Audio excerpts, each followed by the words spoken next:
We are bantering around about something that we could just do in Yiddish because we think that Yiddish is inherently funny.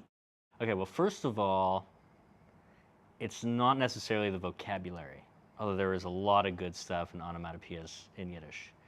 But there is something around the way that it's spoken, and I'm sure there could be a scientific study about how some people speak it and the intonation, how it rises and falls, that has something that is very rhythmic. And comedy is largely about rhythm, because anyone can reread other people's jokes, but it won't work. Some people have mastered the rhythm of exactly how you tell the jokes. So it's a rhythmic language. It's an expressive language. When we first did our first few episodes, we actually did them both in English and in Yiddish. It was very much an experiment. And even though we consider ourselves trained thespians, we couldn't help but, when we did it in Yiddish, we were just 150% more alive. It just brought this out in a way that when we were just doing it in English, it didn't naturally come out. So there's something about the expressiveness of the language that brings out, let's call them extralingual things or non-spoken aspects, but the gesticulations, which also are more interesting and more visual, and that adds to the comedy as well.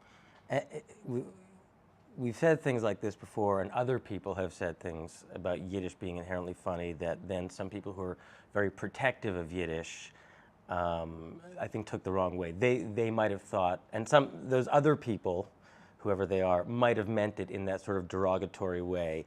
We don't mean it that way. Just on the record, you know who you are. That's not what we meant. We meant what he's talking about, and not that it's just funny to have, you know, full sounds in the middle of a. It's not that. It's not as Anglophones that we find that Yiddish sounds funny. There is something about the cadence and about the rhythm of it.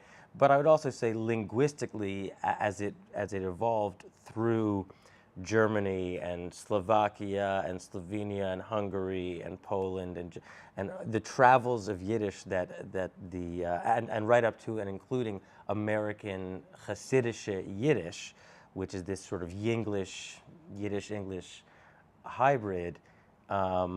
Maybe it's from that. I mean, I don't consider myself an academic. We're not academics, so I can't give you the thesis about why Yiddish has accumulated these amazingly colorful and rich expressions and vivid descriptions of things that are inherently funny. I mean, we threw a couple of, you know, classic swears. You know, "Geh kacken in yam." Okay, go defecate in the sea.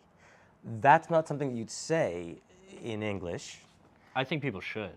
But it means, because think about how insulting that is, right? Go defecate in this, go shit in the sea.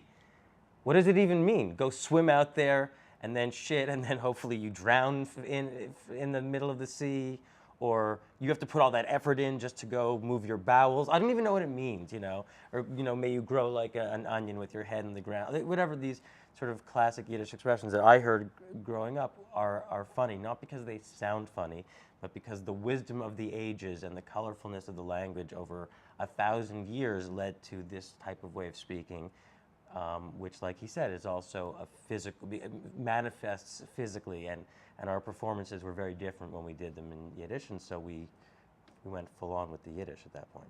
It'd be interesting to do an experiment where, like, trying to remove the Jewish experience from the Yiddish and just have somebody who doesn't have the Jewish experience, that background, do the Yiddish necessarily, and see where the comedy comes from. Because part of it must also come from a long line of difficult times and the frustration of those difficult times, which I feel like we've inherited in some way. Because we've talked about this before, like even in the Bible, there are some moments that are like arguably funny.